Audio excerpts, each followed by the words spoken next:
Are you always coming up with ideas? Do you marvel at successful business owners? Do you hate being told what to do? Ever take things apart just to see how they work? Are you a dreamer? If you've answered yes to any of these questions, this podcast is for you.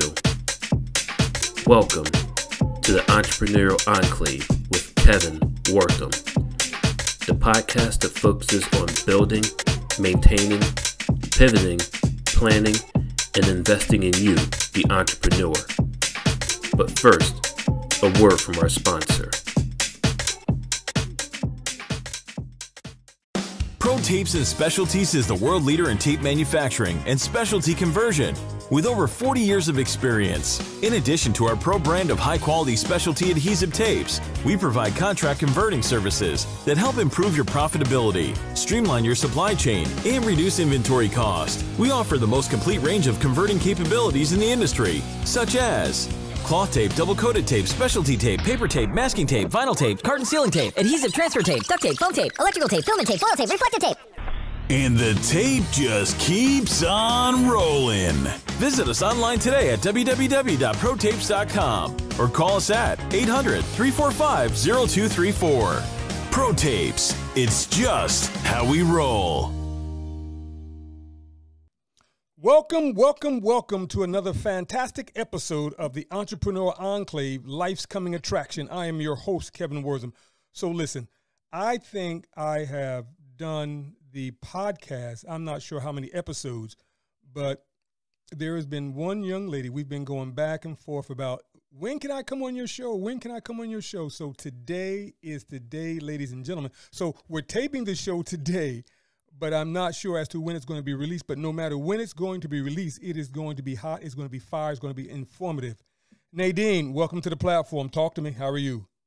Hi. Thank you for having me, Kevin. It's been a long time. Absolutely. So people know you as Nadine. Some people know you as Dearsis. What do you want to be called by during this interview? MJ. They know me as MJ. Okay. MJ, yeah, from the Dearsis podcast. Gotcha.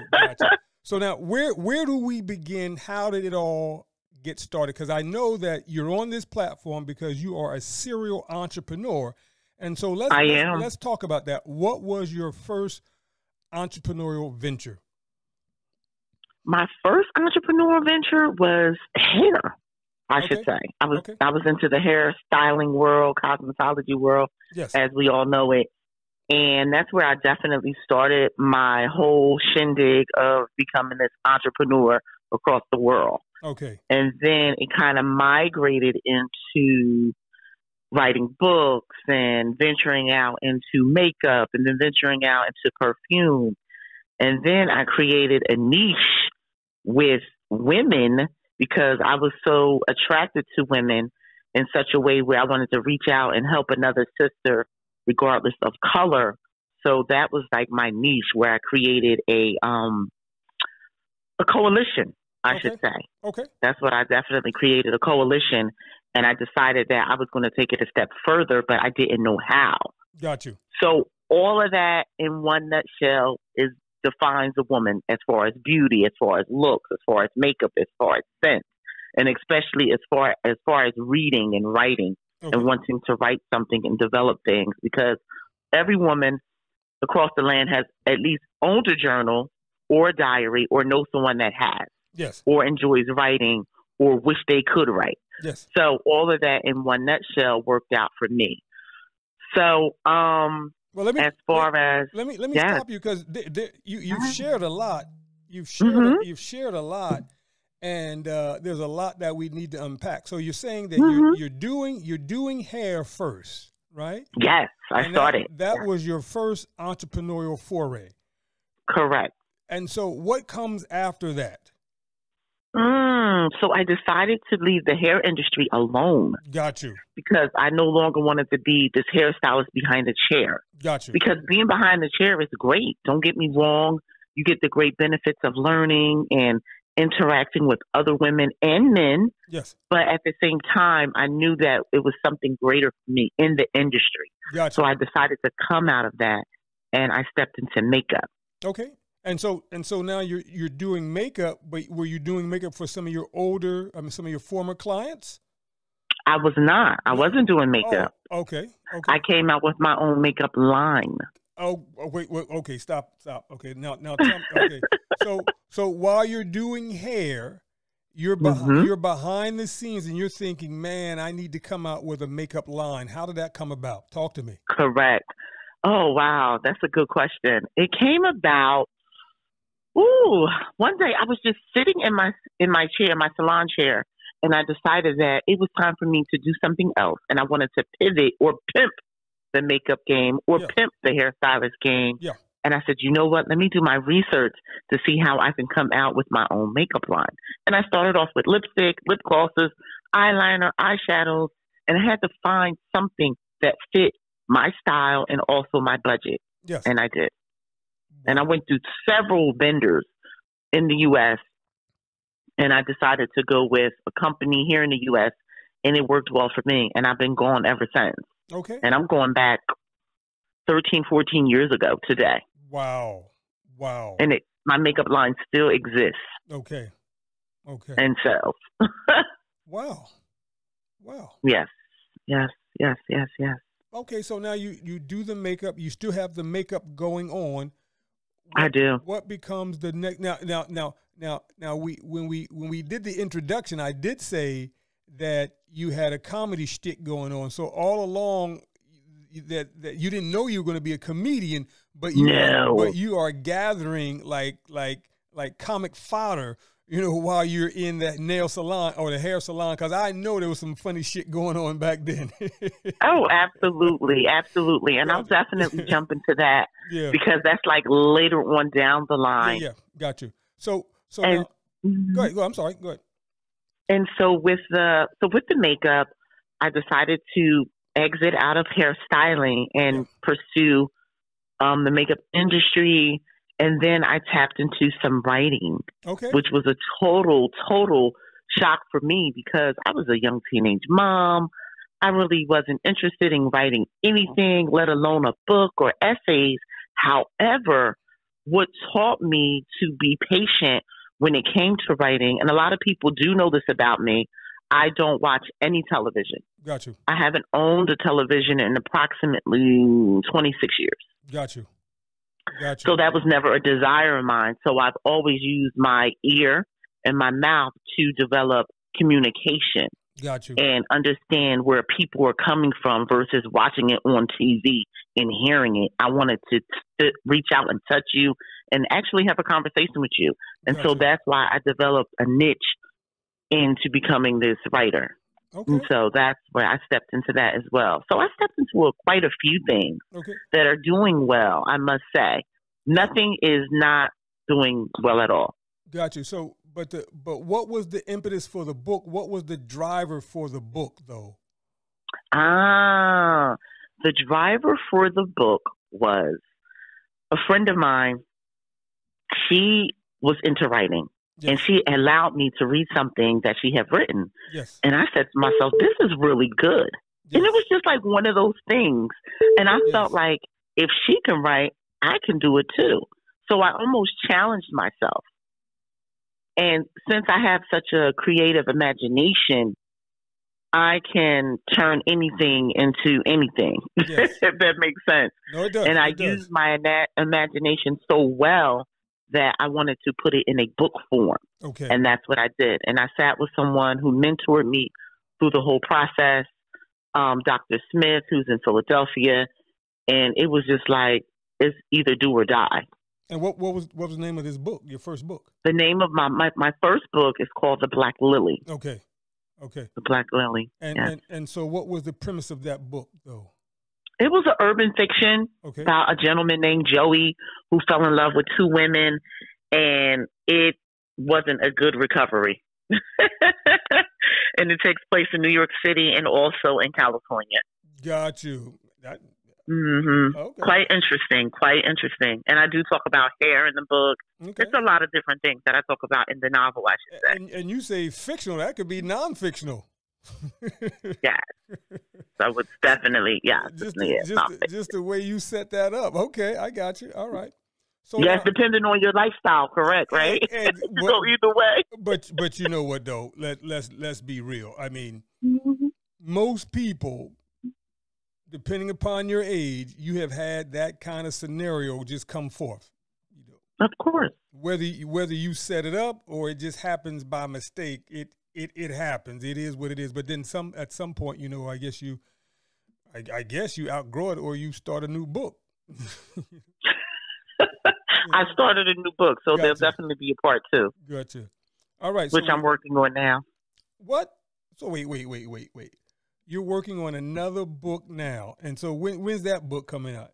This book should be out 2024. It's funny you ask because, Kev, I have 3 books initially. Okay. 3 books. So I have The Black Lily. Yes. I have an ebook called The Loose Pearl. And I talk about New Hope. And it's more kind of like a Wicca feel. Okay. Like whereas a lot of voodoo and Wicca takes place in that book. Yes. And I also have a journal that I've written called Dearsis. It has nothing to do with the podcast. Mm-hmm. However, I just entitled it that way because it just fit the bill at that particular time. Got you. Man, I got to get busy. I just got one job. Gee whiz. I wear quite a few hats, and I wear them well. Yeah, I can see and I can hear that. Well, so let's back up again. So you got the first book out. Yes. What do we step into next after that? After the first book, let me ask this question. What's your as a entrepreneur, right? What was your reasoning behind becoming one, right? And what was your why? I guess that's the new saying. What was your why as to why you became an entrepreneur? Oh, getting started. My parents were entrepreneurs. I would say my dad was an entrepreneur. Okay. And statistically, they say any parent that's an entrepreneur, depending on how many children you have, one of them will be. Gotcha. And I believe I was that one, and that's a fact. Got you. Also, behind the entrepreneurship, on my why, I never wanted to work for anybody. Entrepreneurship allows you the freedom to do the things you want to do. Got you. And it's almost as if it's a long road, but it's also a golden road. Absolutely. If that makes sense. Yes, it does. And it's fun. It's creativity. It's a lot of structure. It's a lot of hiccups. It's a lot of no's, but those no's turn into yes. Yes. Several times and many times, yes. Where you're like, wait, I need to start another one and hire people. Yes. And then continue to grow. So throughout this entrepreneurial journey, right? What has been thus far your greatest success? Thus far, my greatest success, I would say, my book. Okay. Dearsis podcast. Okay. And now that I stepped into comedy, which we'll definitely get into, okay, that has definitely been one of my aha moments because I'm a believer.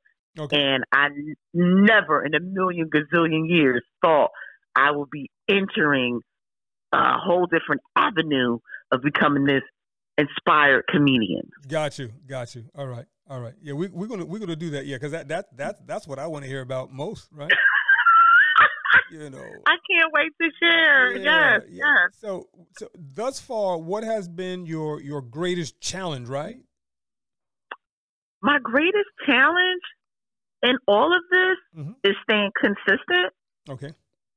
I would say definitely staying consistent because once you're consistent, the money flows, the conversations are better, people want to know who you are. Yes. And everything is almost as if it's a domino effect. Okay. Consistency is Consistency is key for me, and I often talk about that, and I say that many, many, many times because you just have to be consistent. And even when it comes to dating, I always say that in dating, my mate or my guy would have to be consistent and confident. Those are the only two things you need to be when you're dating someone like myself. That's just the bottom line. Consistent and confident. And consistency is key for me. So I would definitely say consistency. Someone is dating you. Where does the consistency coming from? They got to constantly show up?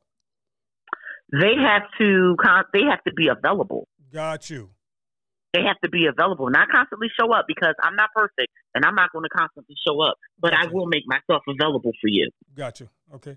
And then without a doubt. And then where does the confidence come from? Because you're just this entrepreneur all over the place? Because I'm an entrepreneur all over the place, and I am definitely fans' favorite, I would say. Gotcha. And I get this from the people. Okay. No, serious, Kev. I get this from the people. Okay. Self-praise is no praise at all. Okay. So I'm very humble. Yes. Mm-hmm. So the people are telling you this. Of course. That's all right. That's all right. Yes, the people are telling you this. Yes. And it definitely takes someone that's confident to understand that, because they'll take it as, oh, I'm flirting or I'm messing around, and just a whole bunch of nonsense that's totally unnecessary. Gotcha.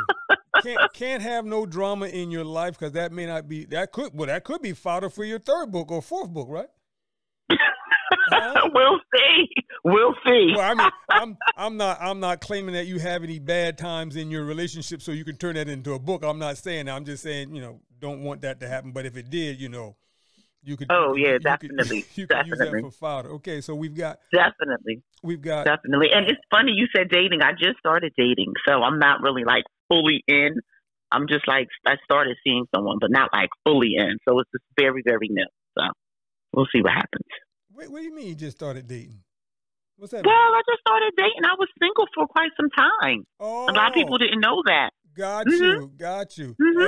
And so there's this guy, and he wanted to know more about you, and he says, I'm confident and I can be consistent.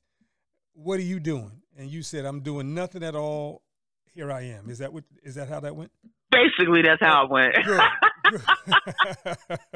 Well, certainly with all of your ventures and this new relationship, I want to wish you nothing but success. But let's move on. We can come back to that too if you want to. But I want to ask this question, right? Because I'm old school. In the quasi field, like the brick and mortar kind of business, when you were doing the perfume, right? Did you ever sit down to write a business plan? Did you do that, or you did not do that? I didn't write a business plan. It's funny you asked that. Got you. I did take notes. Okay. I didn't write a business plan, but I budget everything, and I wanted to execute and definitely finesse how I wanted my money flow to go and where I should spend my money as far as website, logo, paying the chemist, and having a conversation with the chemist, paying him again for the conversation, and developing this formula. So I was ready for that, and I also paid for different ads, which I still am. Got you. And yes, and the perfume just came along, I would say late 2022. Okay. Late 2022. It has been out a year. It hasn't been a year. I'm sorry. Okay. It hasn't been a year. And so when you're picking a fragrance, right? How do you go through that process? Do you have a fragrance in mind? I don't actually. The conversation with Hakeem Talafero and I, who's based in North Jersey. He has his own perfume called the Talafero. Yes. And we had a conversation about how my childhood was. Okay. And he wanted me to think about all those different fragrances that I loved throughout my childhood up until today. Okay. And I just named quite a few things that I like cinnamon, wood, honey, strawberry, and lavender. Yes. So, and that's where I went with. And then I talked to him about how those different things, inside of my childhood and my life today, which I still love, those same fragrances. And so he puts that together for you. Yes. Not at the same equal parts, but at different parts, right? Correct. And correct. And then he sends that to you, or you go up to the lab to smell it, and you say that's it. That represents what I'm feeling at the moment. He sends it to me. He sends me 5 different scents. Okay. Yep. And I had like a scent party. I had people try it. Everything. It was a real big deal. Wow. So now, what's a scent party? Where people could come in and choose. Okay. Like my intimate friends, where they can come in and choose what fragrance they like. Even though I knew which one I wanted to pick, but I wanted to hear what the people were saying. Got you. And so that's what I did. Once they choose that, you go back to him and say, "This is the one I want." Yes. And then you move ahead, right? Correct. Wow, interesting. Okay, I love it. Correct. I love correct. it. Correct. Now, one more thing I wanted to add too. Yeah, go. But we'll get into that because we're going to get into the podcast. So the podcast is totally different from everything else. But yeah. So my thing is, if there's someone out there listening about wanting to be an entrepreneur, what would you say is the number one must-have as wanting to be an entrepreneur and wanting to venture down this path? The must-have is know what you're getting into. Okay. Just because someone else is doing it doesn't mean you can't be better or greater at it. Got you. I'm never one of those people. And I know it's cliche and, McDonald's and Burger King across the street from each other. So what? Yes, they've been in business and competition with each other for decades. Yes. However, it doesn't mean that you're excluded because you feel like someone else is doing it. So what? You might be more consistent. You might be more friendly. You might have more money or more value to bring. Your connections may be different from others, which I find often happens. Like my connections are totally different from a lot of people. Yes. Like the people I can reach out and touch, you'll be surprised. Got you. Okay. And I find that no one ever tells me no. Got you. So I say stay the pace. Stay the and pace. Be in your own lane. Be in your own lane. Got you. Okay. Definitely be in your own lane. Stay the pace, be in your own lane. Because sometimes we get distracted when we see other people succeeding, believing that we can't succeed. But at the same time, if you stay the pace and do the work, you will. Got you. I love it. I love it. Okay, so now, where are we now? So we've got the formula now. It's all set for the perfume. You do the scent party. You release that, and then you begin to do the marketing for that. That's successful. That's up and running now, right? Yes. What's the new venture that we move into after that? Ooh. You at some point, right? You could best characterize yourself as a serial entrepreneur. Would you consider yourself as such? Of course, absolutely. Okay. I'm totally a serial entrepreneur.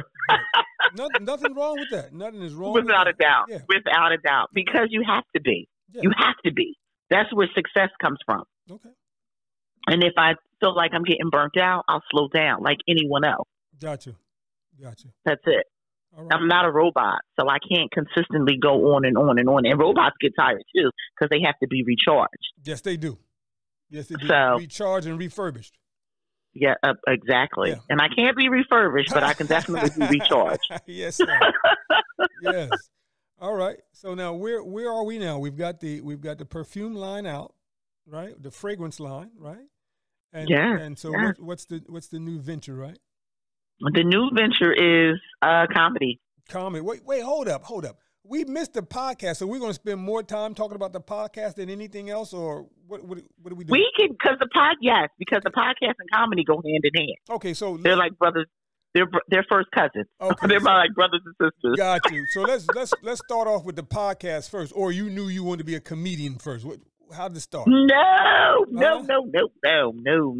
So Dearsis podcast. Got you. Started back in 2017. This is so good. This is so fun. Got you. Started back in 2017 only because I decided to, again, communicate with the women and connect with women. And I wanted to create a propaganda. Got you. But I didn't know how. Yes. So I decided to, I did like videos and conference calls. I did so much outside of social media. That's why I'm like looking back like, wow, girl, you came a long way because no one really knew what I was doing on the outside except for me. Gotcha. So I use social media for what it's worth. And a lot of times people don't like to use social media for what it's worth. So I use social media for what it's worth. And I just went with it. So 2017, 2018, I created this propaganda, developed this relationship with all these women. And then 2019, I ran into a dear friend of mine because I was working at a bar, which I'm still working there part-time. Yes. And James Peoples, that's his name. And he asked me if I ever thought about starting a podcast. Okay. Okay. And Kev, I literally jumped into his lap, and he'll tell you the same story. Wow. I was like, yes, absolutely. When can I start? Can I start right now at the bar? So it was Gotcha. one of those things. It was like an aha moment, and it was an opportunity that I could not miss. Awesome. And that's when he introduced me to Frank Sasso from New Pod City Podcast Network, and I've been going ever since. Awesome. Awesome. Wow. That's it. Yeah, because I think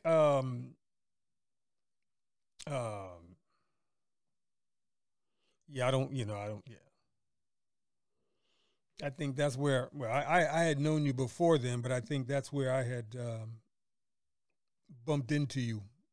And I think, Yes. and then I think through some other things, I started my podcast, but then I had to, do some things on my own. But we won't even get into that part on this thing. Okay. Because that's Okay. all I can say is as an entrepreneur, right? Mm-hmm. God bless the child that has his own.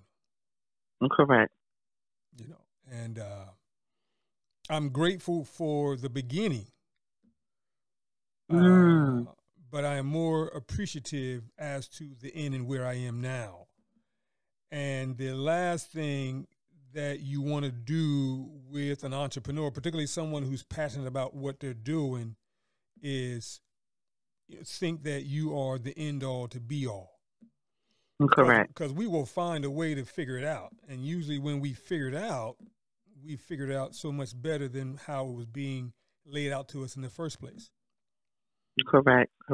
So I think that's where I met you on that platform side. And yes.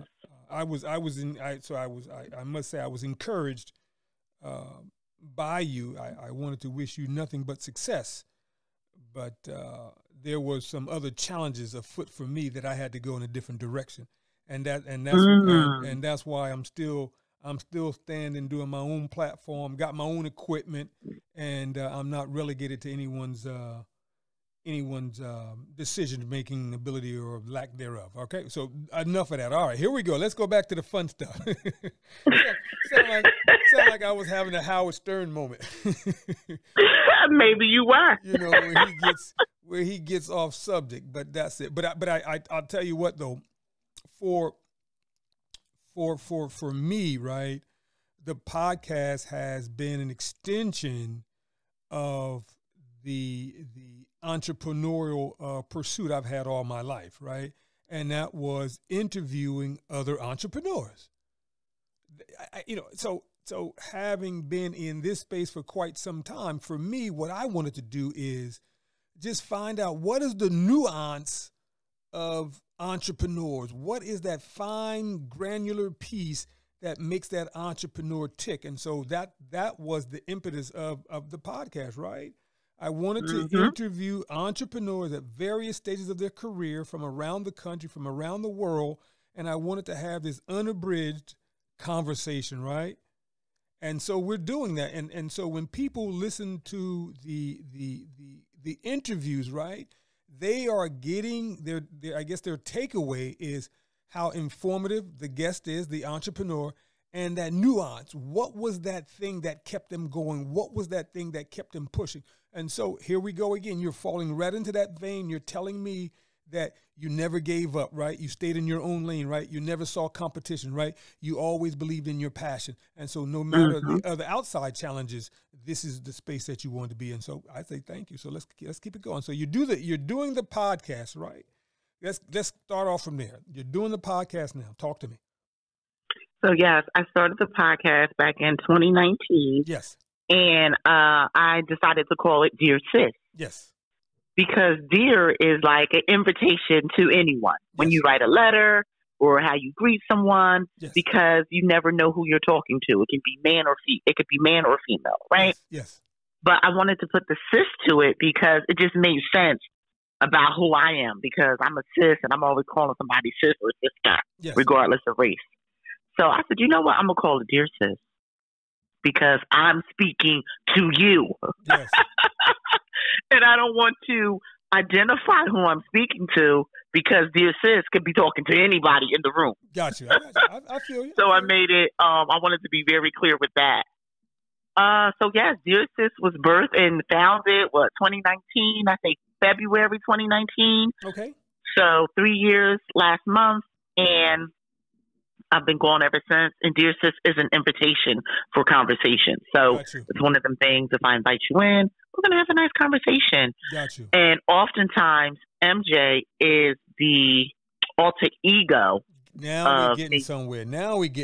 Got you. The alter ego of who people know me as, Nadine or whatever. Okay. And yeah, she's my alter ego. She's one of the people that will rip your head off. Gotcha. So MJ is on Dearsis, right? Yes.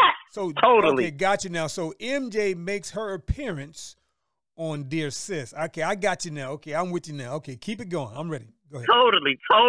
Got you. Totally makes her appearance on Dearsis podcast. Got you. And rips her guests apart, rips herself apart sometimes. And it's just a whole bunch of fun. I definitely appreciate this podcast because I dive into facts and I dive into issues and I dive into conversations people are afraid to discuss. And the only thing I don't talk about, Kevin, is politics because it can get a little hairy. Well, you know, so I kind of stay at bay when it comes to politics. You know what's so funny, and you could appreciate that. Appreciate this. When I was growing up, that was one thing my father says: don't talk about politics. Don't talk about religion. Yes. Okay, I thought that was safe, but now here we are, and the one thing that you don't want to talk about, you can talk about politics now. The only thing that you don't want to really talk about is sexual orientation. Ah, I talk about that. Yeah, I talk about that. Oh, okay. That's real. I won't. I mean, I talk about it, publicly, as a limited basis, right? But I don't get into the minutia because I just don't understand it. So I don't even touch it. So I will touch religion, and I will touch politics because the politics is relevant, and I can handle that. That other stuff I can. Oh, wow. Yeah, I can handle politics now. That's easy, right? Politics is easy, right? It depends. It depends on who it's coming from, it depends on how it's delivered. Yeah. And their beliefs, their political beliefs. Yeah, I mean, regardless of how left or right you are, I can handle that, right? But I see. But the orientation, I can't. But you go ahead. I keep digressing, but go ahead. This is your interview, not mine. Go ahead. Talk no, it's fine. It's fine. So those are some of the things. That's one of the things I do not talk about is politics, only because it's a train wreck. Okay. So I don't touch it. Everything else, I don't have a problem talking about. And oftentimes, again, I read from the New York Times. I read from Trenton Times newspaper, Sundays, of course. And I just kind of dive into to see what the world is discussing. Gotcha. And I rip it apart and put it in my own perspective because that's just one person writing the article. I'm another person reading the article and trying to deliver it in such a way where it makes sense to a 10-year-old. Got you. Okay. Fair enough. I got you. So you could be 10 and then be 100 and still get it. Yeah, do they still do they still physically publish the Trenton Times or Trentonian? Yes, of course they do. You kidding me? Oh, I didn't know that. I thought all that was online now. No, some things are, but I still physically buy the paper. Yeah. How much is it now? Like $3 a day? $1.50. The New York Times is $6, $3 certain days. Yeah, but I appreciate it. So I will spend money on the New York Times, but that crap around here in Trenton, once it went up to like 50 cents, like nah. Yeah. Then I think, what is it now? Is it more than 50 cents now? It's $1.50. Yeah, almost $2. Not paying for that. Not paying. Yeah. No. Not. It's funny you say you will spend money on the New York Times, and a lot of people will agree. They will. They will buy it. The paper is $6. I buy the paper all the time. but I mean, what I'm saying to you is $6, and That's a lot of dollars. and you're getting the New York Times. That's the Yeah. world perspective. But It is. $2 for some Trenton crap? No. And I can go on Facebook and see that stuff and get my news faster, right? No, You're not funny. No, I'm being real, because there are so many outlets that try to cover the happenings in Mercer County. They try to cover the happenings specifically in Trenton, and some of them are much more accurate than the than the Trenton Times or Trentonian.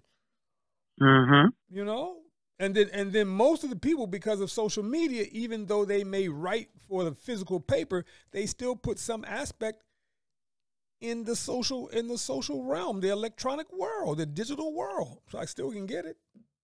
Absolutely. That's all. So, I keep digressing, but man, keep talking. This is good.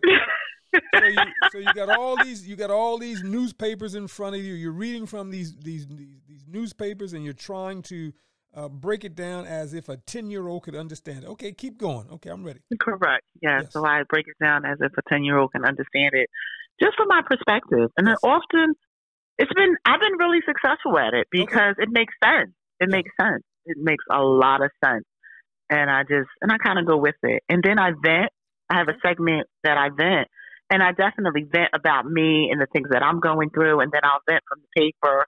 And then I'll just segue into a guest if I have a guest. Or if I don't have a guest, I'll just talk about what's going on in the world today through my eyes. Gotcha. So did we just have our venting session? Maybe we did. on your part, yes. Maybe we did. You know, that's my subliminal venting, right? You know, the guest may stoke up some fire inside of me, and I've got to vent on that. But that's okay.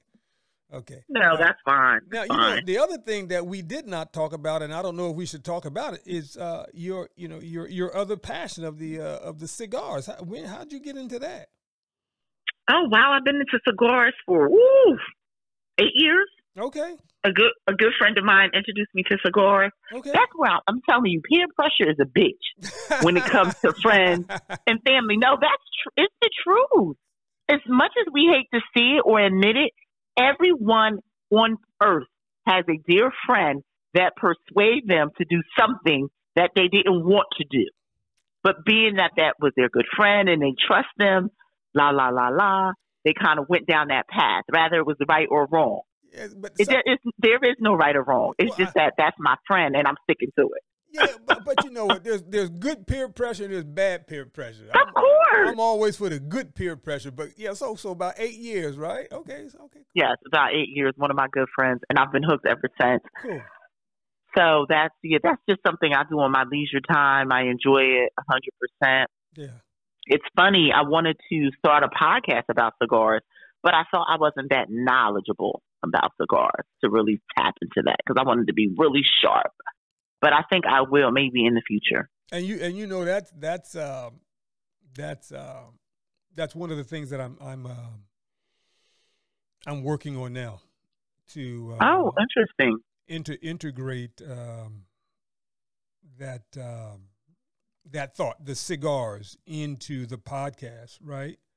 But again, hit it from several sides. Hit it from the side of the entrepreneur, and then hit it from the side of the persons who smoke cigars. You know, just delving into the normal conversations that may come out of that. It's in the working. You know, I'm slow. I move very slow, but when I do move, there you go. I move consistently. It's like a bulldozer. I move slow, but I've got great traction when I'm moving, so I will not be deterred in terms of not seeing it to its end conclusion. But go ahead. So you're smoking the cigars. Now, you ever smoke cigars and read the newspaper while you're doing your podcast? No. That might be something to do, right? You're smoking your cigars, right? That might be something to do because I don't really smoke in the house. Okay. And also, when I'm in the studio, I don't smoke in the studio. You're not allowed to smoke in the media. Got you. But I was just trying to paint it where you're smoking your cigar, you got your favorite beverage out, you're reading your newspapers, and you're kind of like just venting. I think that'd be cool. And then, you've got, as you say, you've got your alter ego there with you, MJ. Wow, that could be hilarious right there. Mm-hmm. Now, the cigar smoking would probably be dope. Yeah. I'll have to talk to Frank about that. Gotcha. But that would be dope. But I definitely can enjoy a cocktail there. I can drink, I can read the paper, and my alter ego is like on it, spot on. Yeah, totally. So now where does so you're doing the podcast, you've got MJ, the alter ego. When does the comedy shtick come out? Oh wow. Well, here we go. So let's see. So actually, and I want to go back just a little bit. Yeah, go ahead. And I just want to go back into time. Yep. Because I don't want to leave this piece out because this is a significant piece on how I really developed this skill. Yes. My parents, I'm going to start with them. Yes. My parents were and still are hilarious people. Yes. Period. And my brothers and I, we developed some type of skill set when it comes to being funny. And they kind of gave us that torch. But not funny to make other people laugh, just like household funny shit that they would do and go back and forth. So as years went on, my brother Marvin, I'm the oldest of three, my brother Marvin, who's in the middle, he is hilarious. Him and Eddie Murphy can go toe to toe. Okay. That's how funny he is. Gotcha. But Marvin didn't want it. Marvin said, no, I don't want to do comedy. I don't want to get into that. And I said, you should just go to like a club and just do stand up and be like, boom, here I am. He decided he didn't want to. So I said to him, I said, you see that gift you have? You're going to lose it. And I said, as soon as you lose it, I'm going to take it from you. And that's what I did. Wow. Mm-hmm. Wow. That's what I did. So the podcast, I'm already funny on the show. I've been told MJ is like the funniest.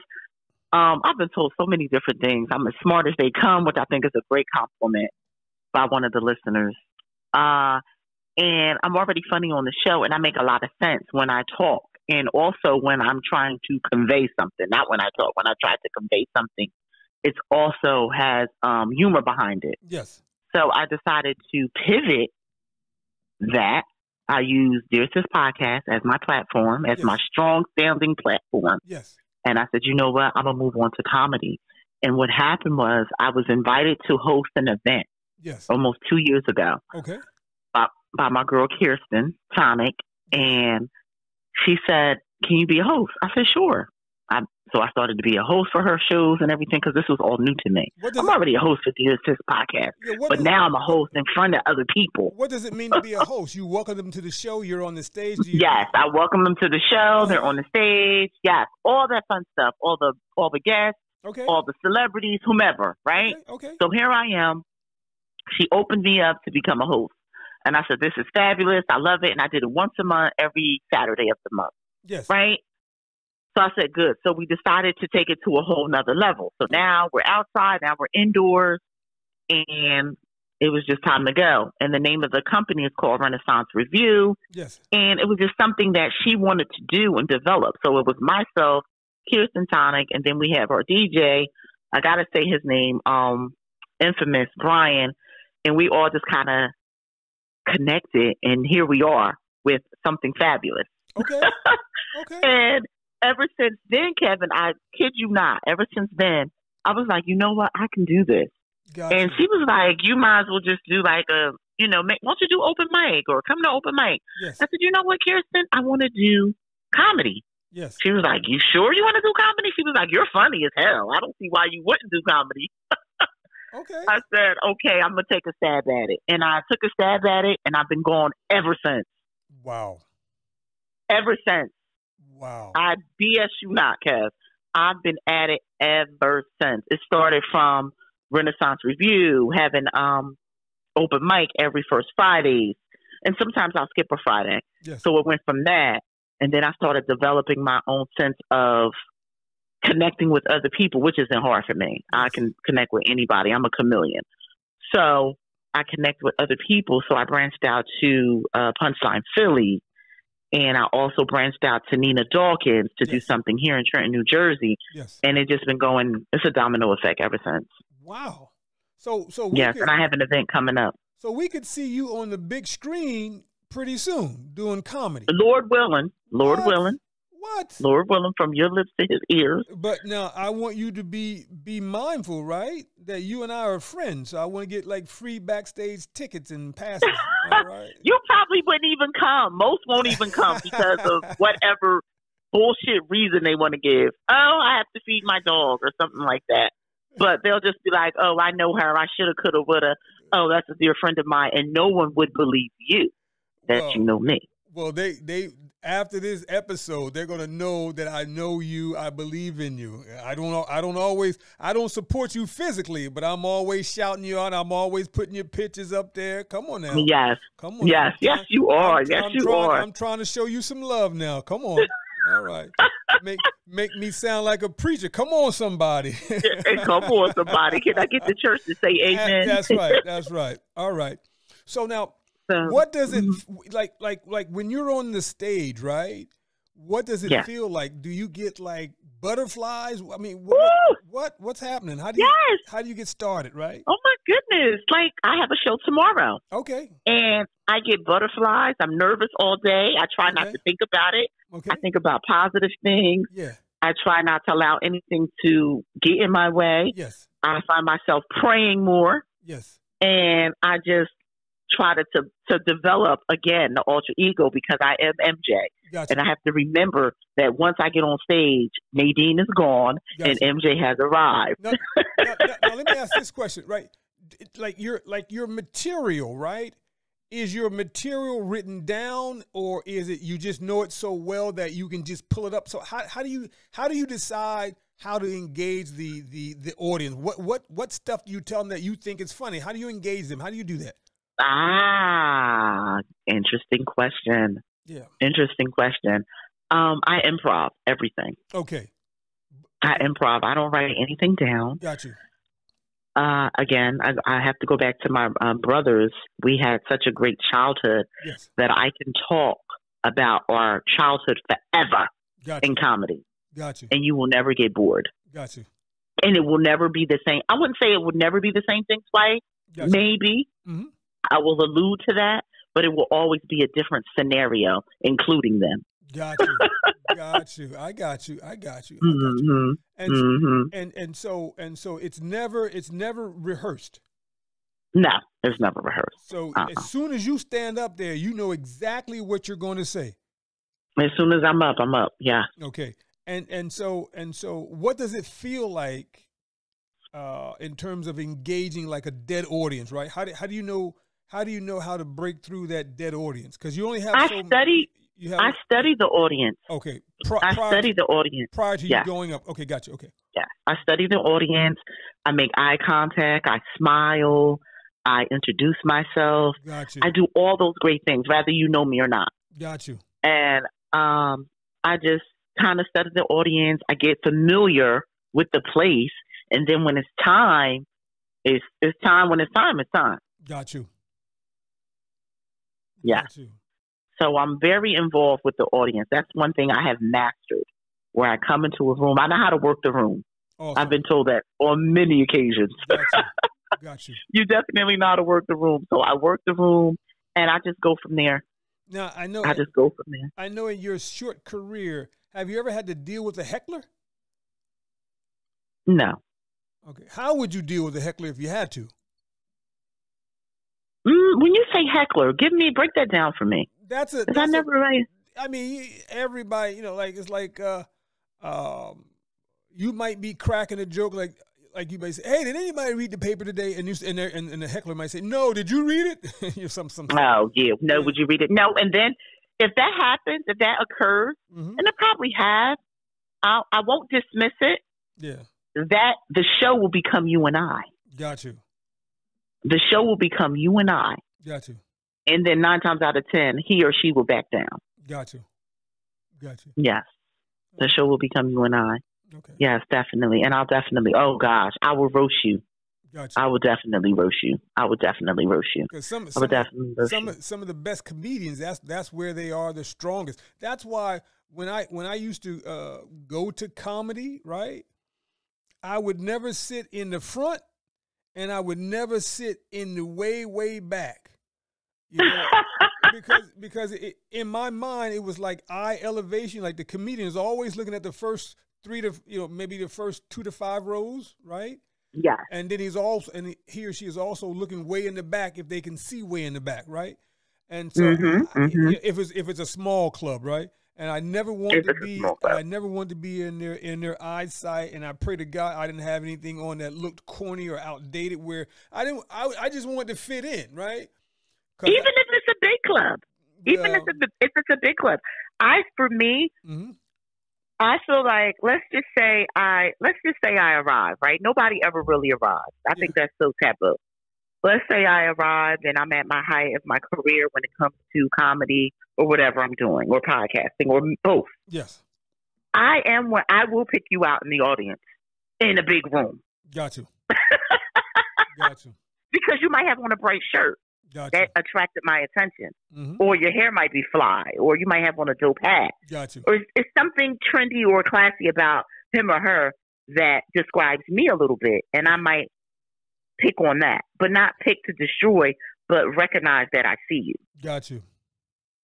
So yes, it's not always a bad thing. I should say it's not always a bad thing. Okay, because you know who's a killer at that is my man. Godly, D.L. Hewley.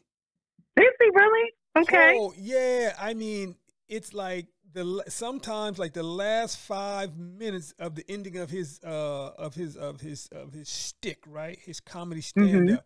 He will roast you, man. I was in Pittsburgh at a comedy event, right? And he was there. The last 5 minutes was complete destruction. And I said, damn, I was talking about my roommate at the time. We all went together. I'm like, damn, I'm glad I'm not sitting up front. Because, he went like a machine gun. He went through that whole row just like knocking these people down with oh, my God. and I said, shout out to my ex-roommate, Big John. I said, Big John, that's why I don't sit up front. No, it's all good. Yeah, he was killer. But okay, so you got the comedy going on, right? Yeah. Anything funny you want to share with us now that you think that Anything funny? No. No, okay. I just wanted to give you that platform, that's all. Anything funny I want to share with you now, you definitely would have to come see me. Okay, all right. You would definitely, it's so worth it. Okay. I'm not going to say I'm so worth it. Of course I am. Yeah. But it's definitely so worth it just to be in the audience. Yep. And to develop a sense of laughter. Got you. And a sense of charm. And it's just a different type of element once you get on stage, rather it's a cardboard stage, a concrete stage, or a crate. Or, a stage in New York City or Philadelphia. So it's definitely dope. Now let me ask this question. How do you get yourself hyped for your time on the stage? How do you get up for that? How do I get myself hyped? Well, the DJ hypes me up, of course. Okay. DJ Infamous, he definitely hypes me up. And again, I studied the room. Okay, so but I mean, he's playing music that you selected or you suggested? Yes, he plays music. Yes, totally. Music I suggest. Yes. Okay. So that gets you up to. Okay, then you're studying. Yeah, that gets me. Got you. Yes, that gets me hype. Okay. Yes, and then there's other acts that's going on. Okay. So that also gets me hype, and the people that are laughing and smiling and doing all the fun things that adults do. Got you. Okay. All right. Mm-hmm. So now. So where do we go from here? And then I think we've got a drum roll. I got to find that drum roll on this machine. But the big announcement was that, and tell me if I can say it, you got a big move in your future, right? I do have a big move in my future. Can we talk about that? Okay, Houston, real quick. Yes, yeah. I am relocating to Houston, but there's a but. Okay. It may not be Houston anymore. I may be relocating to the Carolinas. Okay. Okay. Only because my parents are there. My parents are in the Carolinas, and my mother is fussing. Oh, I'm getting older. I think it'd be best if you come closer. Blah blah blah. So that's up in the air. Got But you. I want it changed. That's it. I'm just over New Jersey. Okay. I just need change. My daughter is going to college, so Okay. Okay. that's it. Okay. Change has come. And so, Change has come. and so are you you're letting either one of those places know that you're coming and you're ready? Oh yeah. Okay. Let me try to Especially Houston, more Houston than anything. But I'm gonna start doing more research for North Carolina, Got you. maybe Charlotte or Raleigh area. Yeah. Got you. Yeah, because I think that the energy is good in either place, and I've interviewed quite a few people from the Charlotte area, quite a few people from the Houston, Dallas, Fort Worth area. Yeah, Dallas, New Houston is dope. Oof. You know, and I think that, you know, on our cigar networking page, I'm always trying to connect people, you know, with the various cigar groups in Texas and Houston and Fort Worth and Dallas and also in Charlotte. So wherever you go, we've got you covered as far as cigars. We want to wish you nothing but success. And so I guess the personal question is, did you feel like the energy was good here, or you needed bigger energy? I need bigger energy. Okay. I need bigger energy. Gotcha. This is definitely my grassroots. Like, I'll never forget home, but I definitely need bigger energy, because I feel like as if when you go, you grow. Yes. Understood. Yes. Yeah. When Understood. you go, you grow. Understood. Yeah. And I definitely want to grow. So that's where I'm at. And it's funny because I need to start packing. Got you. And so you're still going to continue, you know, all of your entrepreneurial ventures. You're still going to continue Dearsis, right? The podcast. Yes, Okay, Dearsis. Yes. Good. Totally. Dearsis is like key. Okay. Dearsis rules me. Dearsis is bigger than me. Got you. And so when can we anticipate this move? There, but spring. Okay. Spring. Yeah, May. Spring. May. When is spring? Aren't we in spring now? Well, the 21st of March, but I'm moving. I'm not renewing my lease. Oh, I made up in my mind. I'm like, no, I'm not renewing my lease. I just want to get out of this place. Got you. Yeah, I just want to get out of this place. Yeah. Right. Yeah, and I talked about it and I discussed it. It's time. Okay. It's time. I don't care where it's at. I do care where it is, but it's time for me to go. Got you. It's definitely time for me to go.